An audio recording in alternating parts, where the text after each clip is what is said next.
La idea es hablar un poco de meditación, ver qué hay detrás de la meditación, cuál es el sentido profundo de la meditación y también hacer una pequeñita práctica, si nos da tiempo. Yo no sé qué experiencia tenéis de meditación, bueno, algunos sí que ya os conozco, ¿vale? Pero también hay muchas creencias o imágenes un poco exóticas acerca de lo que es la meditación, y yo creo que esto es porque es difícil explicar lo que es la meditación, puesto que es una experiencia transmental. Todas las categorías mentales pues no terminan de ir a la esencia, ¿no? Y en nuestro idioma, meditación está asociada con reflexión. Voy a meditar tal cosa.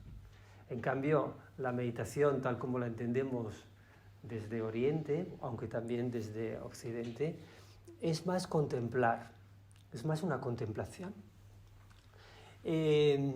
Por ejemplo, algo que se puede acercar es cuando nosotros contemplamos un paisaje exterior, un paisaje natural, ¿no? No lo estamos pensando, sino que lo estamos sintiendo, ¿sí? No estamos racionalizando el paisaje, sino que simplemente tenemos los sentidos abiertos y percibimos, podríamos decir, la belleza del momento, ¿sí? Y esto nos resulta un poco más fácil porque el paisaje exterior es algo objetivo que podemos ver con los sentidos.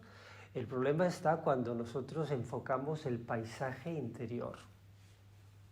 ¿Por qué? Porque el paisaje interior es mucho más difuso, mucho más inefable, ¿no? Y por tanto, claro, hay un cierto desasosiego cuando nosotros dirigimos la atención hacia adentro. De hecho, la mente es muy hábil para controlar el exterior y muy torpe para indagar en el interior, puesto que el exterior siempre es una amenaza y por tanto hay todo el tema del control, pero hacia adentro pues muchas veces es que podríamos decir que nos desconocemos. La imagen del iceberg es muy apropiada. O sea, solo conocemos de nosotros esa puntita que es consciente, que manejamos en la vida cotidiana, pero ahí el resto de lo que somos permanece sumergido en el inconsciente o en el subconsciente, ¿sí? Entonces, ¿por qué las tradiciones, todas las tradiciones, ¿no? El budismo, el taoísmo, el yoga, el vedanta, incluso las tradiciones, el cristianismo ortodoxo, los derviches, siempre han meditado, ¿no? ¿Por qué? Porque es una manera de resolver las preguntas fundamentales que se hace el ser humano, ¿no? Es decir, hay dos preguntas fundamentales: ¿qué es esto que tengo delante? ¿Qué es la realidad? Y la segunda pregunta es: ¿quién soy yo? ¿Quién soy yo? ¿No? Claro, estas preguntas no se responden de forma fácil y no se responden de forma racional, sino hay que indagar en el interior de esa realidad, externa o interna, ¿sí? Por tanto, una imagen para entender cuál es el sentido de la meditación es la imagen de la rueda. O sea, la vida es como una especie de rueda, ¿no? Que no para ni un segundo esa rueda. Y en esa rueda lo que hay son circunstancias, buenas, malas, regulares, etcétera, etcétera, ¿no? En tanto que nosotros estamos identificados con las circunstancias, nos falta perspectiva para poderlas entender. Entonces, de hecho, por ejemplo, la tradición oriental habla del samsara. Samsara es esa rueda de nacimientos y reencarnaciones, ¿no? En el que estamos un poco atrapados a través de la ley del karma, ¿cierto? Pero la rueda, como símbolo, tiene un punto, solo un punto, que permanece en quietud. Es el centro de la rueda. Por tanto, cuando nosotros nos sentamos a meditar, nos retiramos de la rueda, nos retiramos de la vida cotidiana para poder entender mejor eso que estamos viviendo. Es como tomar perspectiva, ¿no? O sea, a veces decimos de forma espontánea, lo voy a consultar con la almohada. ¿Por qué?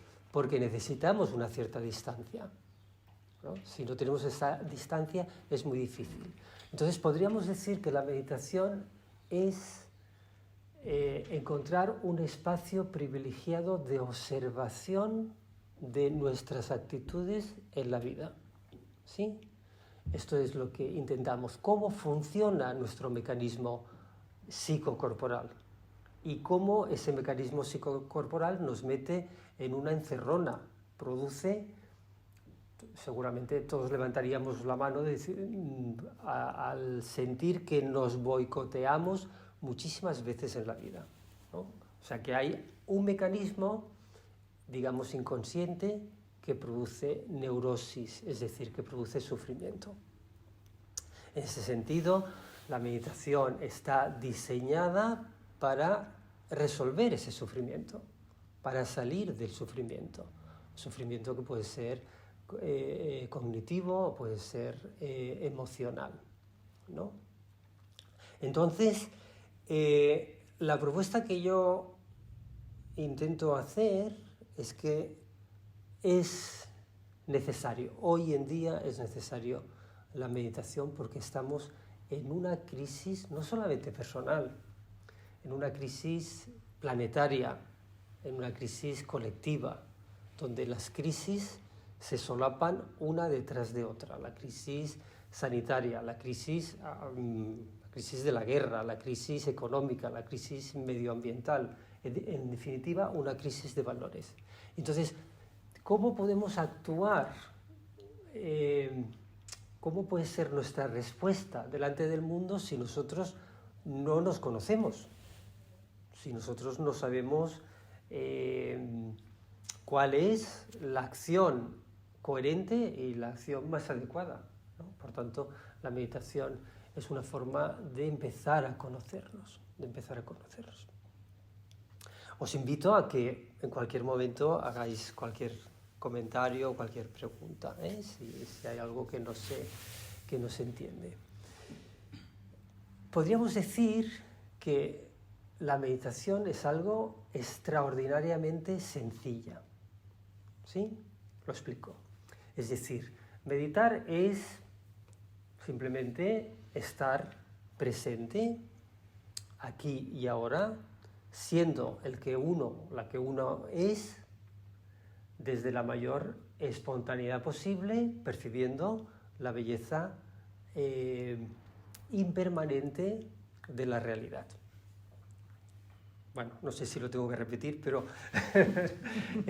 quiero decir que en realidad no hay que hacer nada en la meditación, solo hay que dejarse ser, solo estar presente, captar el momento. Pero ¿qué ocurre? Que el punto de partida es de mucha agitación y mucha confusión. ¿Por qué?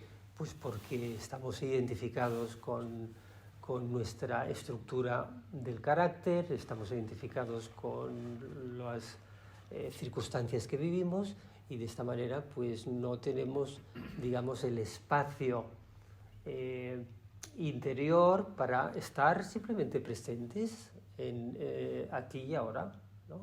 Por tanto, la meditación se convierte también en una especie de guerra santa, en contra de ese, digamos, mono, esa mente inquieta que no para de estar todo el rato comparándose, criticando, especulando, claro, y que no nos deja percibir precisamente lo esencial de uno mismo y de la realidad. Entonces, cuando nosotros meditamos, lo suelo comentar, aparece la necesidad de desmontar o tirar abajo nuestra estructura a través de la cual percibimos la realidad. Una de las imágenes que me gusta mucho, que es una imagen medieval, es una torre, seguramente lo habéis visto en el tarot de Marsella, una torre que es como destrozada o sacudida por un rayo que viene de las alturas. Y hay un par de personajes que están como dentro de la torre y que en esa sacudida se caen al suelo. Esa torre es de color carne.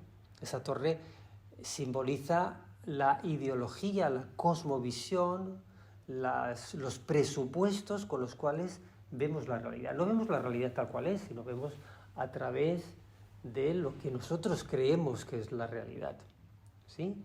Y vemos la realidad a través de estructuras segurizantes, ¿sí? Entonces, ese rayo que cae de las alturas es de alguna manera un símbolo de la intuición. Cuando nosotros estamos meditando, se puede producir una especie de insight, como esa intuición profunda, ¿no?, que de golpe nos hace ver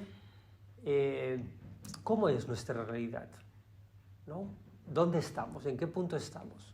¿No? Entonces, la meditación, claro, nos lleva a deconstruir esa estructura egoica o en todo caso esa rigidez de nuestro carácter que nos impide percibir la frescura, la simplicidad de la vida. Por eso digo que hay que ser muy valiente para meditar, porque te saca la meditación de tu espacio de confort y te pone frente a frente al espejo, ese espejo interno que no queremos ver. Por ejemplo, si habéis estudiado algo de psicología, desde Freud se hablan de los mecanismos de defensa, ¿no? Los mecanismos de defensa que todos, absolutamente todos tenemos, son estructuras automatizadas de nuestra mente para amortiguar o derivar o negar precisamente eso que nos amenaza, que nos duele, que evitamos. Entonces, pues algunos lo que hacen es proyectar, otros introyectar, otros sublimar, otros racionalizar, otros lo que hacen es hacer justo lo contrario de lo que quisieran hacer. Bueno, hay una infinidad de mecanismos de defensa. ¿Por qué? Porque la realidad la sentimos todavía amenazante. Voy a poner un ejemplo. La vida está compuesta de polaridades, ¿sí? Hay éxito algunas veces y otras veces hay fracaso, ¿cierto? Pero ojo, es que podemos aprender tanto del éxito como del fracaso. Si tu estructura, digamos, de carácter niega, o sea, rechaza todo el tiempo la posibilidad de fracasar, se va a orientar hacia una estructura en la cual de obsesión por el logro, por el resultado, evitando de esta manera el fracaso. Y el fracaso forma parte de la vida, ¿sí? Más ejemplos. Es decir, en la vida hay encuentro y desencuentro. Hay contacto y hay soledad. Pero es que la soledad también es muy importante para reconocerse a uno mismo, ¿no? Hay placer y hay dolor, pero bueno, es que el dolor también tiene su función. Hay carencia y hay riqueza, pero es que la carencia también te puede llevar a una actitud de simplificar tu vida. Dicho con otras palabras, la vida tiene dos caras. Si solamente queremos una cara de la moneda, esto hace que la otra cara, la negada, la rechazada, nos persiga de forma fantasmática. ¿Se entiende lo que digo? Y eso te lo vas a encontrar tarde o temprano. Por tanto, es decir, la actitud más sabia es precisamente, pues bueno, pues aceptar y aprender de todo lo que acontece, tanto de la cara A como de la cara B. Y por tanto, es decir, lo que nos vamos a encontrar en la meditación es el encuentro con nuestra sombra. Es un concepto que desarrolla Carl Jung, un discípulo del mismo Freud, en el cual la sombra es, digamos, el oponente. Todo eso que no nos gusta de nosotros, lo tiramos a la sombra. Todo eso que no es presentable lo tiramos a la sombra. Todo eso que me produce congoja lo tiramos a la sombra.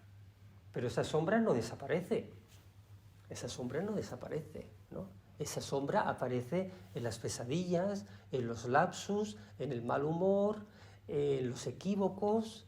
Esa sombra se va colando en los resquicios de nuestro control, ¿cierto? Entonces, claro, ¿qué ocurre? Que esta sombra que estás todo el rato metiendo debajo de la alfombra o dentro del armario, eso también eres tú. Eso también eres tú. Tú eres mucho más ambiguo, mucho más salvaje, mucho más indefinible que esa imagen que has construido para ser aceptado en la sociedad. Pero ojo, sufrimos de una enfermedad que se llama normalidad. Sufrimos de normosis.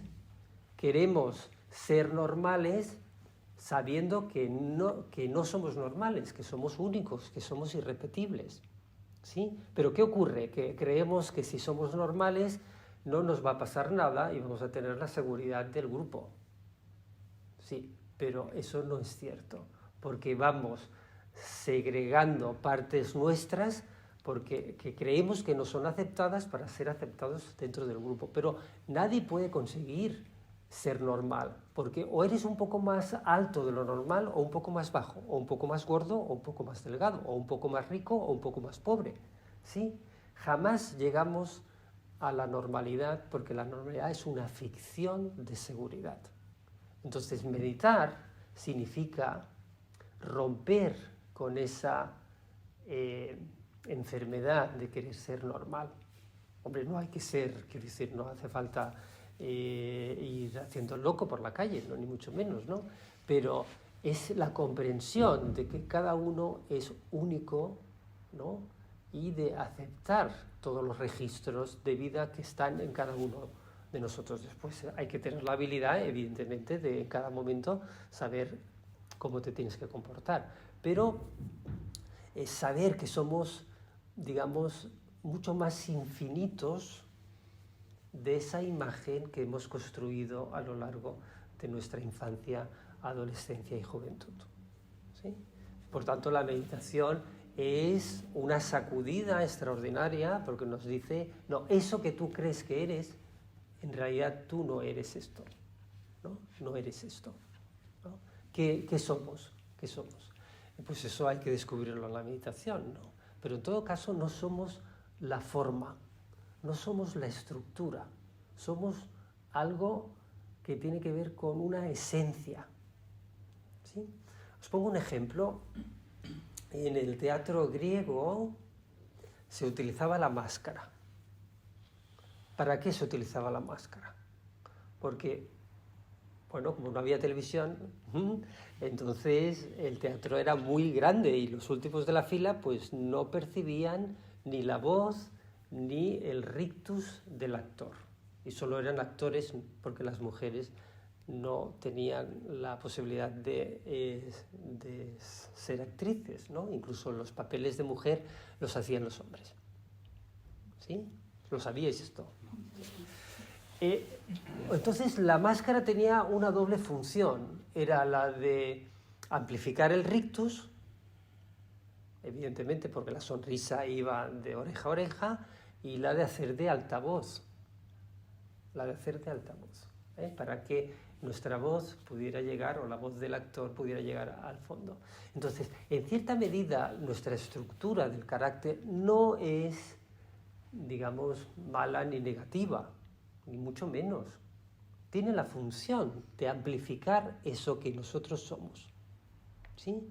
Porque lo que nosotros somos es una esencia que va a necesitar, digamos, el sostén de una forma. Hay que modular esa esencia para que pueda ser como aprendida. Os pongo un ejemplo a raíz de esto, ¿no? Es decir, la música que percibe el pianista, ¿no? Necesita después un piano para que suene, porque si no hay el piano, por muy buena la música que sea, pues no se expresa, ¿no? Pues un poco nuestro cuerpo es ese piano y nuestro carácter es ese pianista que está receptivo a la esencia, a la música. Pero ¿sí? a veces esa estructura queda muy coja, ¿no? O sea, no, en realidad amplifica, pero también... Restringe, claro, por supuesto, sí. Es decir, la forma amplifica, pero también restringe.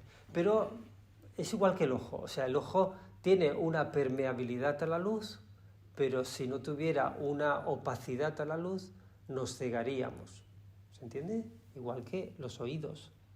O sea, percibimos una franja de colores porque hay, pues eso, una transparencia en un punto, pero hay otro punto donde nosotros ya no percibimos.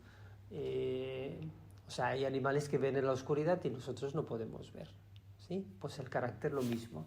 Es decir, permite una cierta expresión del ser, pero tiene sus limitaciones, claro, por supuesto.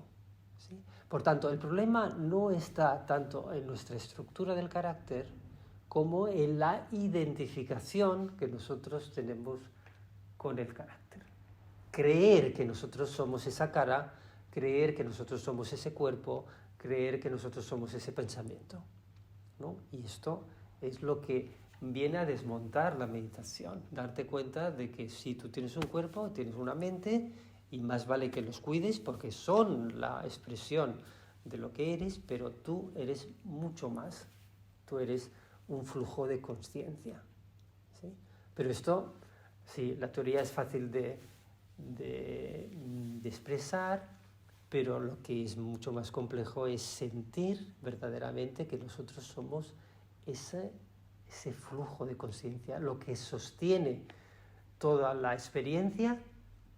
O sea, nosotros no somos la experiencia, sino somos lo que sostiene la experiencia.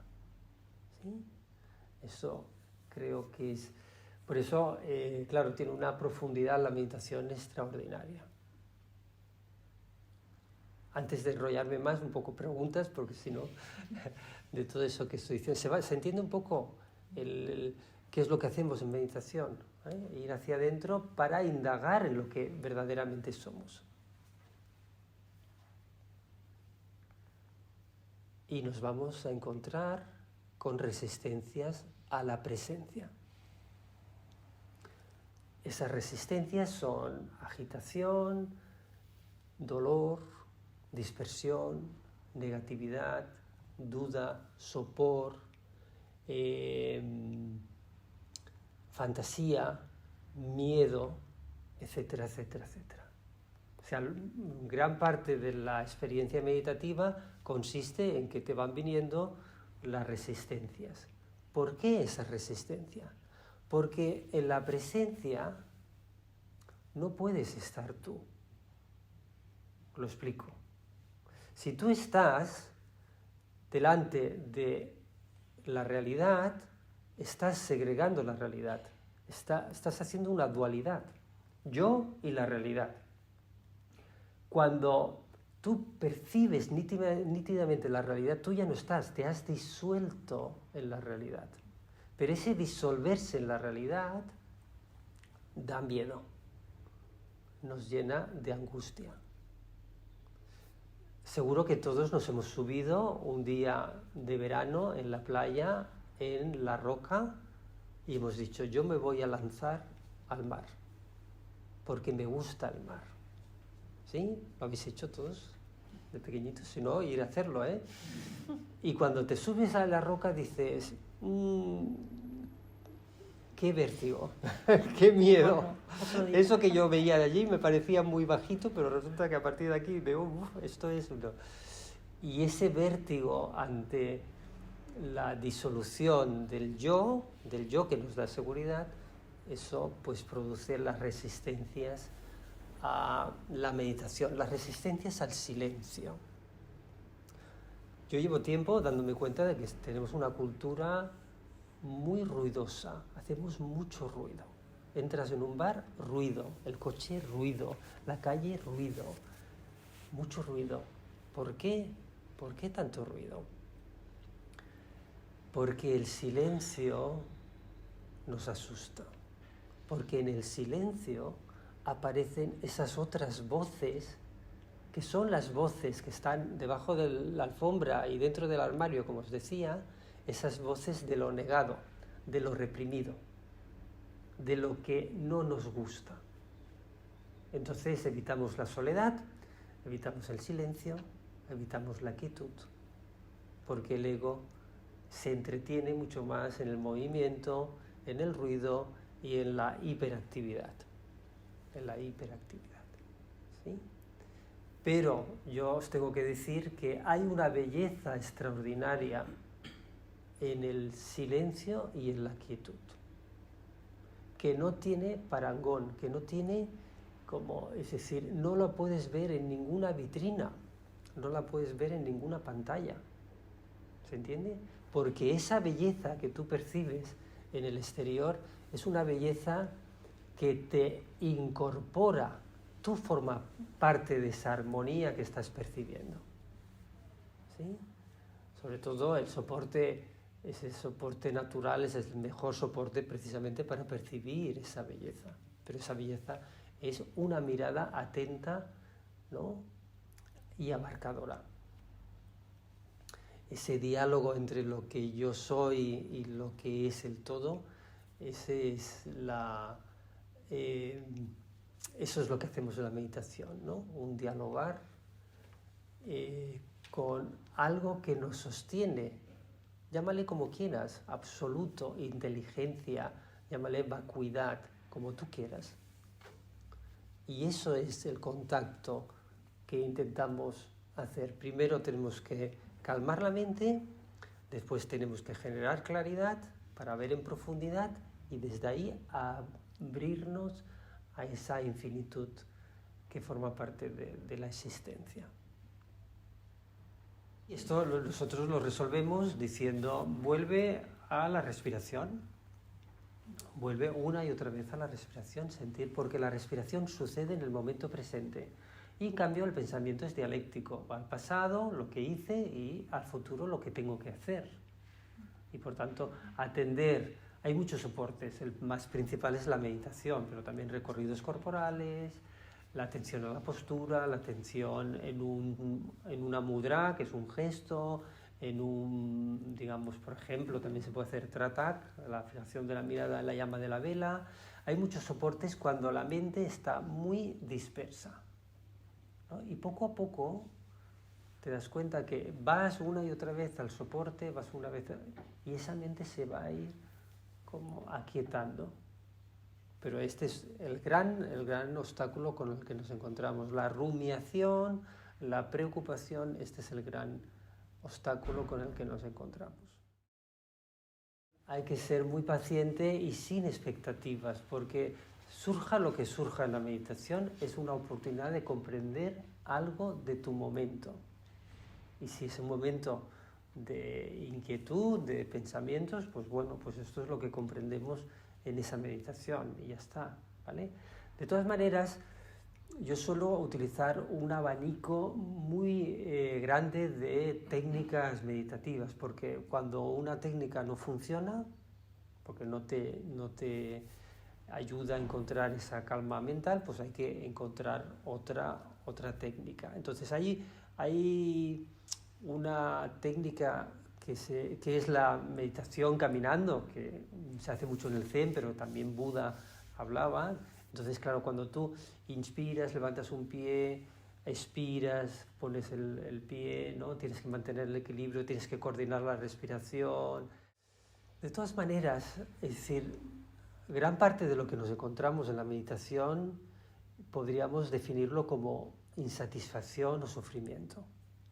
Que sea ansiedad, que sea duda, que sea miedo, es decir, siempre si tiras, pues de alguna manera lo que hay es una cierta insatisfacción.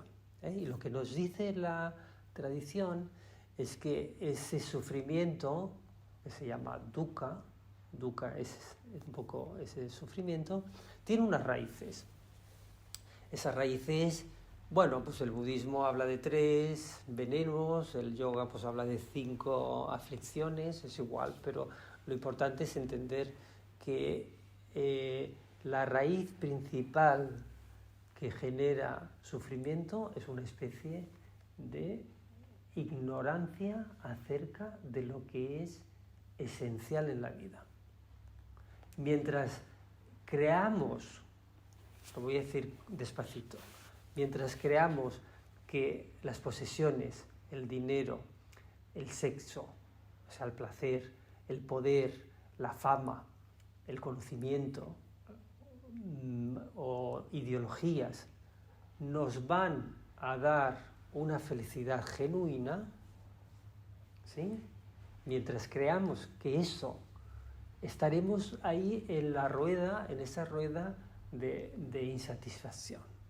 Y por tanto, lo que tenemos que tener claro de entrada es que la felicidad no puede venir nunca de algo exterior, porque la felicidad no es una cosa, sino es una forma de vivir, una forma de agradecer la vida, una forma de conectar con algo mucho mayor.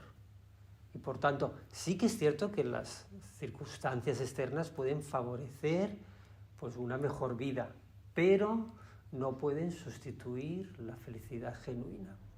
¿Se entiende lo que digo? Y mientras nosotros estemos buscando, ¿no?, riqueza, poder, fama, ¿no?, etcétera, etcétera, pues estaremos ahí enganchados. Pero hay una palabra que es que es cortita, tiene 2 letras y que se puede decir es no, no, no y no. Y me quedo, elijo lo sencillo, ¿no? Porque claro, es decir, la televisión puede ser un rollo, pero tiene un botón que lo puedes apagar, ¿no?